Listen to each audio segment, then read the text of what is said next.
la discipline de Hansi Flick, la discipline à l'allemande. La discipline mène à la réussite. Hansi Flick est-il trop sévère? On va essayer de voir les règles qu'il a instaurées depuis qu'il est arrivé à la tête du Barça, depuis qu'il entraîne le Barça. L'équipe va mieux, ça joue bien. Le Barça est premier de Liga. Évidemment, tout n'est pas parfait. Comment Flick a fait pour essayer de remettre cette équipe à l'endroit? À base de règles, à base de consignes, à base aussi un petit peu d'autorité, mais pas que. On va essayer de voir en fait toutes les règles qu'a imposé Hansi Flick et je vais essayer de dire si pour moi c'est exagéré ou si c'est cohérent. Et ça pour chaque règle. N'hésitez pas dans les commentaires si vous voyez une règle de Hansi Flick abusée, dites-le, je lirai vos commentaires. On commence par la première, donc les règles de Hansi Flick dans le vestiaire, arriver 1h30 avant l'entraînement. Bon, sur ça on va pas tarder, je pense que c'est juste la norme, c'est juste normal d'arriver à l'avance. Exemple, s'il y a entraînement à 11h, tu peux pas arriver à 10h50, courir, te changer dans les vestiaires et tout. Non, arriver à l'avance, dire bonjour à tout le monde, prendre son temps. Il y en a même qui font quelques exercices dans le gymnase, ensuite ils commencent l'entraînement. Bref, ça me paraît cohérent, normal. Et je pense d'ailleurs que c'est le cas dans la plupart des clubs. Ça évite aussi les retards à l'entraînement parce que du coup, si tu arrives en retard, du retard, c'est grave. Mesurer le poids tous les jours avant l'entraînement.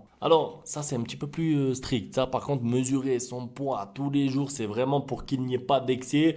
On est sur du sport de haut niveau, on est sur de l'exigence top niveau. Si tu veux avoir un rendement au top, il te faut aussi une hygiène parfaite. Après, tous les jours, mesurer le poids tous les jours, ça paraît strict quand même. Mais je me rappelle que Guardiola aussi faisait ça. Pas mal de joueurs comme Nasri et tout l'ont dit. Guardiola avait une exigence sur le poids, sur la forme très importante. La restauration est obligatoire sous la surveillance du nutritionniste du club. Ça aussi, ça me paraît cohérent parce que, encore une fois, on parle là d'athlètes de haut niveau. Ils se doivent de bien manger. Après, ils peuvent avoir des petits excès à la maison, mais attention, il faut arriver le lendemain avec un poids correct, un poids pile comme il faut. Sinon, attention, Hansi Flick. Une séance de remise à niveau le matin du match. Alors ça, par contre, j'arrive pas à savoir si c'est une séance de remise à niveau quoi, physique, le jour du match? Non, je pense pas. Donc c'est plus peut-être de la tactique, des consignes le matin du match. Ça me paraît très plus cohérent. Si l'équipe joue à l'extérieur et que le trajet en avion dure plus d'1h30, dormir dans la ville où le match s'est joué afin de se reposer. Ça c'est bien, c'est une bonne chose parce que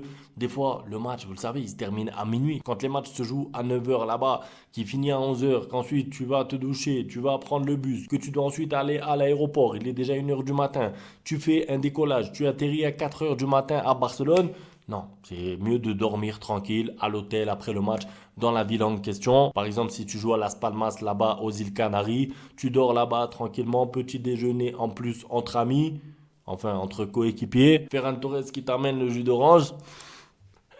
Je vais pas le lâcher Ferran Torres, je vous le dis. Et le lendemain, vous allez tranquillement à l'aéroport, vous prenez l'avion et vous rentrez dans votre maison. Ça me paraît cohérent. Exercice long et intense utilisant les dernières technologies. Bon, long et intense, attention quand même parce que les blessures musculaires, on le sait, si les entraînements sont trop exigeants, ensuite c'est difficile d'enchaîner les matchs. En utilisant les dernières technologies, les machines et tout, bon ça c'est de l'évidence. Il n'y a pas de système